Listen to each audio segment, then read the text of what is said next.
آل محمد صلوات۔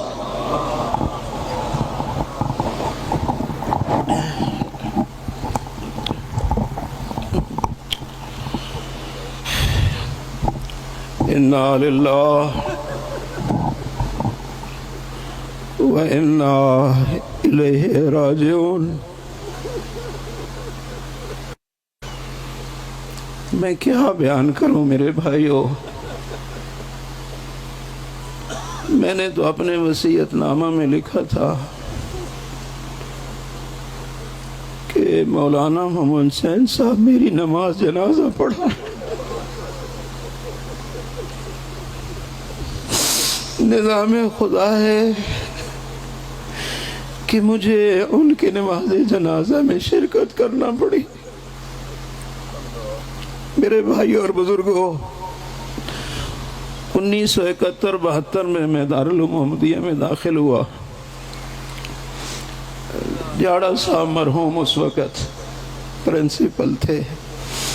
مولانا صاحب قبلہ کوٹ فرید کی رہائش تھی، لیکن جب مولانا محمد حسین صاحب تشریف لاتے، جاڑا صاحب دروازے پہ جا کے استقبال کرتے اور پھر ساتھ چلتے اور کوٹ فرید چوک جو ہے وہ 12 بلاک والا ٹانگے پہ سوار کر کے واپس آتے۔ ہمیں اس وقت پتہ چلا کہ یہ کتنی عظیم ہستی ہے جس کو جاڑا صاحب جو سنیں اس کے استاد بھی ہیں اور اتنا احترام دے رہے ہیں۔ اس وقت سے اس بندے خدا کی محبت دل میں راسخ ہو گئی، اور میں تنہائی میں دعائیں مانگتا تھا، خدایا وہ وقت مجھے نصیب ہو کہ میں اس انسان کی خدمت کروں۔ شاید وہ دعا میرے دل سے نکلی جو قبول ہو گئی، اور مولانا نے مجھے بڑے اصرار سے یہاں بلایا، اور پھر میں نے ان کی خلوت کو بھی دیکھا، ان کی جلوت کو بھی دیکھا۔ یقین کرو مجھے زندگی میں نہ اتنا کوئی عظیم عالم دیکھنے کو ملا، نہ متقی اور پرہیزگار دیکھنے کو ملا۔ اتنا متقی اور پرہیزگار، مدارس کے واجبات لوگ دیتے، وہ 25 پیسے اور 1 اور 2 آنے بھی رومال میں علیحدہ باندھے ہوئے ہوتے تھے کہ عزیز یہ مدرسے کے پیسے ہیں، اس کو مدرسے پہ صرف کرنا ہے۔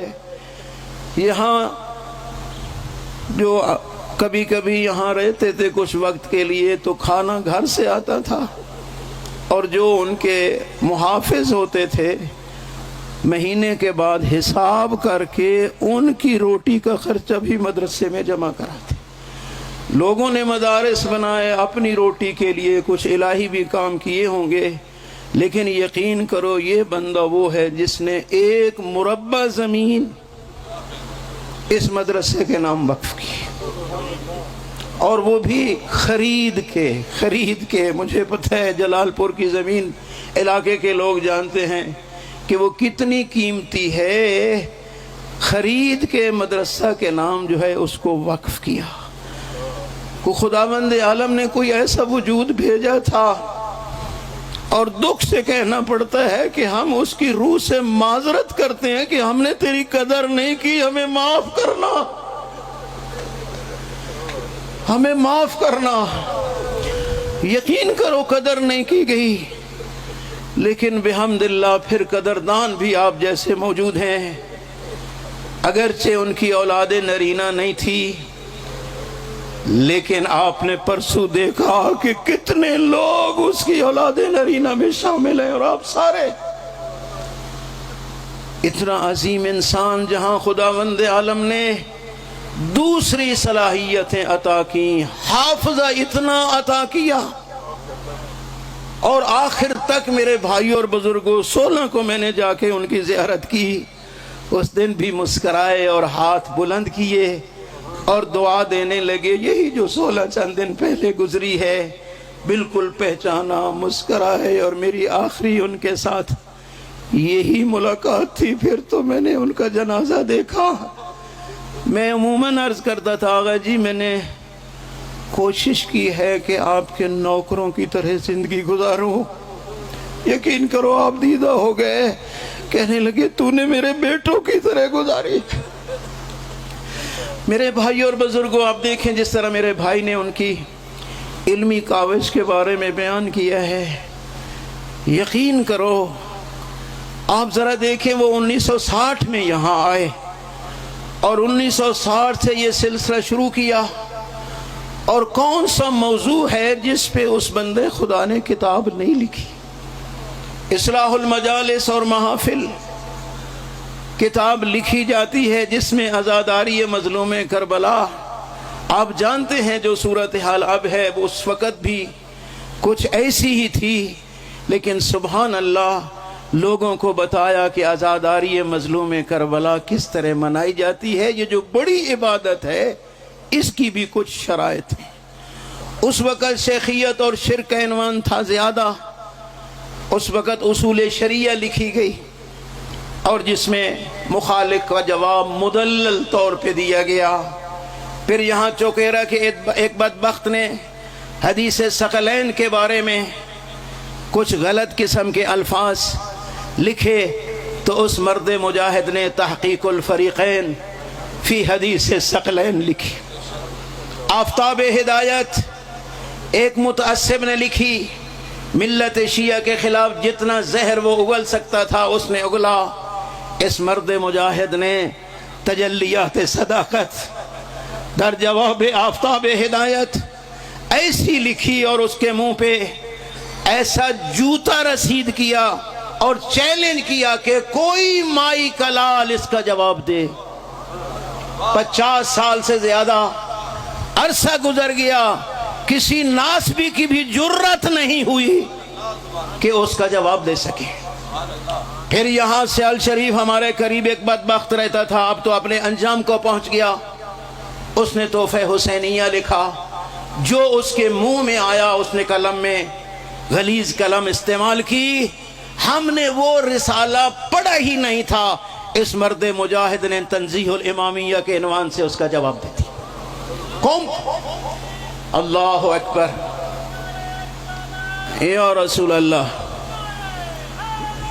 یا علی۔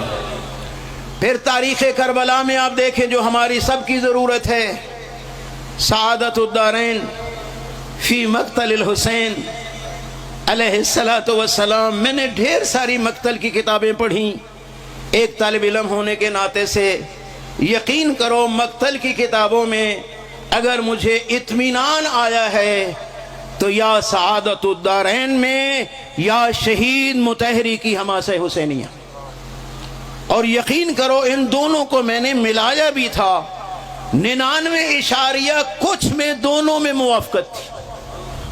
جس روایت کو ڈھکو صاحب نے ضعیف قرار دیا اسی کو شہید مطہری رضوان اللہ تعالی علیہ نے بھی ضعیف قرار دیا، جس کو صحیح قرار دیا ڈھکو صاحب نے اس کو انہی نے صحیح قرار دیا۔ اور یہ بھی میں آپ کی خدمت میں عرض کروں، سعادت الدارین پہلے کی ہے، حماسہ حسینی بعد کا ہے۔ یہ نہ دیکھنا کہ شاید ادھر سے دیکھ کے نہیں، اس کی تحقیق اس بندے خدا کی اتنی تھی۔ پھر میرے بھائی اور بزرگوں، میری نظر میں جو سب سے عظیم کتاب شیعہ کے لیے ہے نا، شیعہ عقائد کے لیے، وہ احسن الفوائد فی شرح العقائد، کیونکہ دوسری کتابوں میں کہیں مخالف نظر آتا ہے اور قلم میں بھی سختی نظر آتی ہے مخالف کو اس کی زبان میں جواب دینے کے لیے، لیکن احسن الفوائد فی شرح العقائد جو کتاب ہے ملت شیعہ کے عقائد کی عظیم کتاب ہے۔ اور عربی کتابیں بھی پڑھنے کی مجھے توفیق ہوئی، فارسی کتابیں بھی میں نے پڑھی، لیکن یہاں میں مطمئن ہو کے کہہ سکتا ہوں کہ عقائد شیعہ میں احسن الفوائد سے بڑھ کے کوئی کتاب حقیر کی نظروں سے نہیں گزری۔ اور میں عموماً مدارس کے جو یہاں علماء کرام تشریف فرما ہیں ان کی خدمت میں بھی عرض کروں گا کہ جہاں دوسری کتابیں عقائد کی آپ طلبہ کرام کو پڑھاتے ہو، احسن الفوائد بھی ضرور پڑھاؤ، پھر پتہ چلے گا کہ عقیدہ کیا ہے، توحید کے بارے میں کیا ہے، رسالت کے بارے میں کیا ہے، امامت کے بارے میں کیا ہے۔ کوئی عقیدے کی بات ایسی نہیں جو اس بندے خدا نے احسن الفوائد میں نہ لکھی ہو۔ پھر میں جب آیا چند سال پہلے تو پھر انہوں نے وسائل الشیعہ کا ترجمہ شروع کیا، وسائل الشیعہ کا۔ میں نے عجیب سوال کر دیا کہ آغا جی یہ آپ وسائل الشیعہ کا ترجمہ کر رہے ہیں، حدیث کی ضرورت تو ایک مستند عالم دین کو ہوتی ہے نا، جو اجتہاد کے قریب ہوتا ہے اس کو حدیث کی ضرورت ہوتی ہے، اور جو اس رتبے پہ ہوگا اس کو تو آپ کے ترجمے کی ضرورت نہیں، اور جو عوام ہے وہ اس سے کم استفادہ کرتی ہے، چونکہ کچھ حدیثیں ایسی ہوتی ہیں کہ جن کو عوام برداشت تک نہیں کر سکتی، تو آپ یہ کیا کر رہے ہیں؟ فرمانے لگے مولانا یہ میری غیرت مذہبی کا نتیجہ ہے۔ توجہ کرنا میرے بھائیوں، یہ خلوت کی باتیں عرض کر رہا ہوں۔ کہا یہ میری غیرت مذہبی کا نتیجہ ہے۔ میں نے کہا اس میں غیرت مذہبی کا کیا مطلب؟ فرمانے لگے جب کوئی کیس عدالت میں جاتا ہے نا تو شیعہ ادھر سے سیاستہ آتی ہیں، ہماری طرف سے تحفۃ العوام جاتا ہے یا توضیح المسائل جاتی ہے، میرا سر شرم سے جھک جاتا ہے۔ میں نے اللہ سے وعدہ کیا تھا اگر تو نے توفیق دی تو اس ملت اردو دان کے لیے اہل بیت کی احادیث کا ایک ذخیرہ چھوڑ کے جاؤں گا۔ اگر ادھر سے سیاستہ آئے گی ادھر وسائل الشیعہ 20 جلدوں میں جائے گی۔ اللہ اکبر، یا رسول اللہ، یا علی، یا علی۔ 20 جلدوں کا ترجمہ مگر آسان ہے، پھر اتنا عظیم انسان ترجمے نہیں کرتا، وہ تو کتابیں خود لکھتا ہے۔ لیکن اس عنوان سے کہ ملت کے لیے قیامت تک کے لیے ایک ذخیرہ اردو دان لوگوں کے لیے رہ جائے، 20 جلدوں میں وسائل الشیعہ کا ترجمہ کیا۔ احادیث قدسیہ میں کوئی ہمارے ہاں رواج ہی نہیں تھا کہ اردو میں ترجمہ کیا جائے، لیکن سبحان اللہ اس مرد مجاہد نے کواکب المضیہ فی احادیث القدسیہ وہ کتاب لکھ دی، علم اخلاق پہ لکھی، علم عرفان و تصوف پہ لکھی، نماز کے لیے میرے بھائیوں قوانین الشریعہ جو لکھی فقہ اہل بیت میں، اس میں آپ دیکھیں کہ اتنا عجیب انداز کہ پہلے مسئلہ ہے اس کے نیچے مختصر سی دلیل ہے۔ آج تک کوئی توضیح المسائل ہم نے اس انداز میں نہیں دیکھی کہ مسئلہ کے ساتھ اس کی دلیل بھی موجود ہے۔ اس بندے خدا نے 2 جلدوں میں وہ فقہ اہل بیت کی کتاب لکھی اپنے مقلدین کے لیے اور ان لوگوں کے لیے کہ جو علوم آل محمد سے استفادہ کرنا چاہتے ہیں، ان کو پتہ ہو نماز قصر پڑی ہے تو اس کی دلیل قرآن میں کیا ہے اور معصوم کے فرمان میں کیا۔ یہ اس مرد ہے۔ اللہ اکبر، یا رسول اللہ، یا علی، اللہم صلی علی محمد و علی۔ فیضان الرحمن لکھ دی تفسیر قرآن میں، قرآن مجید کا ترجمہ لکھ دیا۔ میرے بھائیوں اور بزرگوں، میں ان کے قریب رہا ہوں، جس طرح آپ جانتے ہیں 1986 سے انہوں نے مجھے حکم دیا اور میں آیا یہاں پہ، باوجود اس کے کہ میں نے مدرسہ ان کی اجازت سے علیحدہ بنایا، لیکن ہمیشہ اس کی محبت اور ان کا شفقت کا جو ہاتھ ہے وہ میرے سر پہ رہا ہے۔ میں اس نتیجے پہ پہنچا ہوں، جب تک ہاتھ میں لکھنے کی طاقت تھی علوم آل محمد کو لکھتا رہا، جب تک زبان میں بولنے کی طاقت تھی حق بیان کرتا رہا۔ جب تک طاقت تھی آخری سانس تک مکتب اہل بیت کی۔ اور سبحان اللہ، جس طرح قرآن مجید کہتا ہے کہ الذین یبلغون رسالات اللہ ویخشونہ لا یخشون احدا الا اللہ، کہ وہ ہستیاں جنہوں نے اللہ کا پیغام پہنچانا ہوتا ہے وہ اللہ سے ڈرتے ہیں، مخلوق سے نہیں ڈرتے، مخلوق سے نہیں ڈرتے۔ اور یہ وہی مرد مجاہد تھا کہ باطل، بدعت، شرک کے سامنے ایک پہاڑ کی مانند کھڑا رہا، ساتھ تھے لوگ پھر بھی کھڑا رہا، کسی نے ساتھ نہیں دیا، 1 انچ بھی اپنے موقف سے نہیں ہٹا، کیونکہ ہر دعویٰ پہ دلیل اس کے پاس موجود تھی، ہر دعویٰ پہ دلیل موجود تھی۔ اس لیے میرے بھائی اور بزرگوں، ایک بڑا دکھی جملہ کہہ رہے تھے کہہ رہے تھے جب میں نجف سے آیا نا جوان تھا، لیکن میں جو کہتا تھا بزرگ میری تائید کرتے تھے. توجہ، میں جوان تھا، جو میں کہتا تھا بزرگ تائید کرتے تھے. کبھی علامہ محمد یار شاہ صاحب جیسی ہستی، کبھی علامہ گلاب علی شاہ صاحب جیسی ہستی، کبھی علامہ اختر عباس صاحب قبلہ جیسی ہستی. میں جوان تھا، بزرگ تائید کرتے تھے. دکھ تو یہ ہے میں علمی طور پہ بھی بزرگ ہو چکا ہوں، اب میری بات کو رد یہ جوان کرتے ہیں جن میں اس حد تک شعور ہی نہیں ہے. دکھ کی تو یہ بات ہے جوان تھا، میرے معید بزرگ علماء تھے. مشہور ہے علامہ محمد یار شاہ صاحب قبلہ اعلی اللہ مقامہ شریف سے کسی نے پوچھا تھا آغا جی آپ نے کوئی کتاب نہیں لکھی؟ کہا محمد حسین ڈھکو جو بھیج دیا ہے. اساتذہ کرام کو بھی اتنا فخر تھا میرے بھائیوں اور بزرگوں. گزار گئے زندگی، اتنا عرض کروں گا میرے بھائیوں اور بزرگوں، دیکھو اس مشن کو ہم نے انشاءاللہ زندہ رکھنا ہے، چونکہ ان کا مشن اسلام سے ہٹ کے نہیں ہے. یقین کرو دین مبین اسلام عموماً وہ کہا کرتے تھے کہ میں نے ہر مسئلہ پہ خیمہ لا کے تحقیق کی ہے. یہ بڑا جملہ ہے. ہر ایک مسئلہ پہ کہتے اجتماع بھی ہو سکتا ہے. اصلاح الرسوم والا مسئلہ بنا، آپ کو پتا ہے قوم میں کیا کچھ کھلبلی مچی. ہم نے بزرگوں سے بھی رابطے کیے، قبلہ صاحب سے بھی کیے. ایک بار قبلہ تقی شاہ صاحب حفظہ اللہ، علامہ ملک جو ہے اعجاز حسین صاحب خدا صحت و سلامتی دے، اس طرح ہم چند ایک لوگ ملک صاحب کی خدمت میں گئے اور کہا تو انہوں نے کہا ایسا کرو کہ بس یہ چند ایک الفاظ جو ہیں وہ سخت ہیں، ذرا وہ جو ہے وہ نرم کر دیے جائیں اور مشاہیر کے نظریے کے مطابق اس کو ڈھالا جائے. مجھے درمیان میں واسطہ بنایا گیا کہ تم جا کے علامہ سے بات کرنا. میں آغا صاحب کی خدمت میں آیا، حالانکہ کبھی میں نے کہکا مار کے ان کو ہنستے ہوئے نہیں دیکھا، مسکراتے تھے. جب میں نے یہ بات کی تو کہکا نکلا ان کا اور فرمانے لگے میں نے تو سمجھا تھا تم پڑھے لکھے لوگ ہو، یہ بات تم نے کیا کر دی ہے؟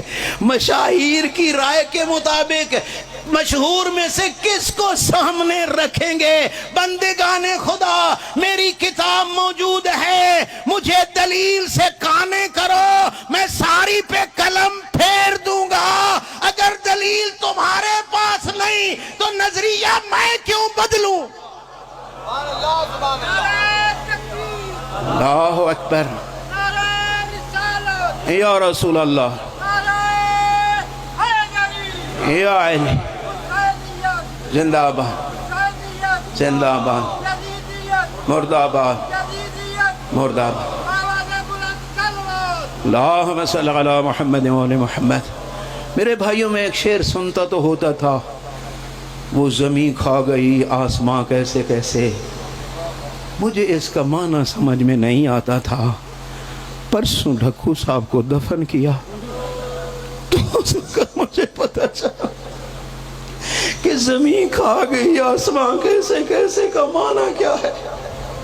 علم و فقاہت و تقوی پرہیزگاری، مجاہد شجاعت، سب کا پیکار ہم سے جدا ہو کے قبر میں سو گیا ہے.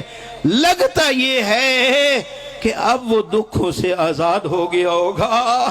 میرے بھائی اور بزرگوں، میرے بھائی نے بڑا جملہ کہا کہ چھن گیا ہم سے محمد حسین نجفی، اور اس کا سبب بھی یہی ہے کہ نعمت کی قدر نہ کی جائے تو چھن جاتا. آپ نے انشاءاللہ ان کے مشن کو زندہ رکھنا ہے. جس طرح پیغمبر خدا صلی اللہ علیہ وآلہ وسلم کی نسل حضرت کے نواسوں سے چلی، خداوند عالم نے اس مرد مجاہد کو بھی نواسوں سے اولاد عطا کی. خدا ان کو طول عمر عطا کرے. اور ان میں سے ایک ہمارے عزیز القدر